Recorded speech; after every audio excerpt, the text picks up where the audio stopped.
Question number 27। यार वही वही क्वेश्चन घिसे पिटे हैं यहाँ पर लाइन से, मैं देख रहा हूँ कुछ खास वेरिएशन नहीं आ रहा है अभी तक तो। पर ठीक है, करते हैं, आएगा थोड़ी देर बाद चेंज। ठीक है, क्या लिखा है?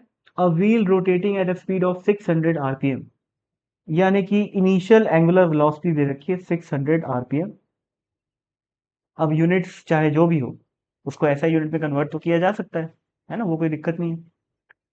About its axis is brought to rest by applying a constant torque for 10 second, यानी कि time is equal to 10 second तक एक टॉर्क लगाया जा रहा है, और उस टॉर्क की वजह से फाइनली ये जो व्हील है वो रेस्ट पे आ जा रही है, यानी कि फाइनल एंगुलर वेलोसिटी जीरो हो जा रही है।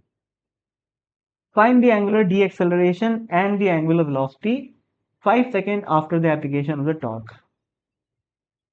यार ये तो मतलब बहुत ही आसान है। यार एंगुलर डी एक्सेलरेशन तो कांस्टेंट है ना, टॉर्क अगर कांस्टेंट है तो एंगुलर डी एक्सेलरेशन भी कांस्टेंट होगा। तो एंगुलर डी एक्सेलरेशन कैसे निकालेंगे? Change in angular velocity divided by time.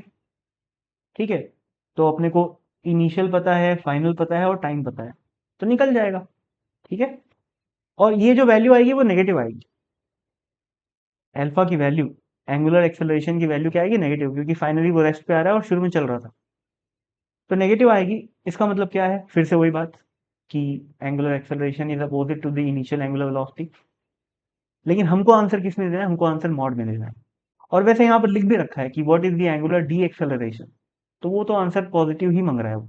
ठीक है, जैसे अल्फा की वैल्यू आ रही है मान लो -2 रेडियन पर सेकेंड स्क्वायर, यानी कि मैं बोलूंगा कि एंगुलर एक्सेलरेशन इज -2 रेडियन पर सेकेंड स्क्वायर। तो मैं इसको और कैसे बोल सकता हूँ कि angular D acceleration is 2 radian पर सेकेंड स्क्वायर। ये बोलने का तरीका होता है। ठीक है, शब्दों का खेल है वो, कोई खास बात नहीं है। डी एक्सेलरेशन क्या होता है भाई? Special case of acceleration when the speed is decreasing, that's it. ठीक, तो ये पहला ये एक्सेलरेशन तो मिल गया आपको, ये कोई बड़ी बात नहीं है। और क्या लिखा हुआ है? Angular velocity 5 second after the application of the torque. अब देखो भाई, कांस्टेंट एंगुलर एक्सेलरेशन के साथ उसकी वेलोसिटी घट रही है। टोटल 10 सेकेंड लग रहा है 600 से जीरो पहुंचने में। ठीक है, और आप लोगों को पता होगा कि एंगुलर वेलोसिटी का रिलेशन जो होता है किसके साथ? अल्फा के साथ या टाइम के साथ, वो लीनियर होता है। ठीक है, तो 10 सेकेंड में अगर एंगुलर वेलोसिटी 600 से जीरो हो रही है, तो 5 सेकेंड में वो 600 से 300 होगी। सिंपल। और नहीं तो फिर इसमें पुट करके देख लो यार, तो भी कोई दिक्कत नहीं, तो भी आंसर आ जाएगा। ठीक है,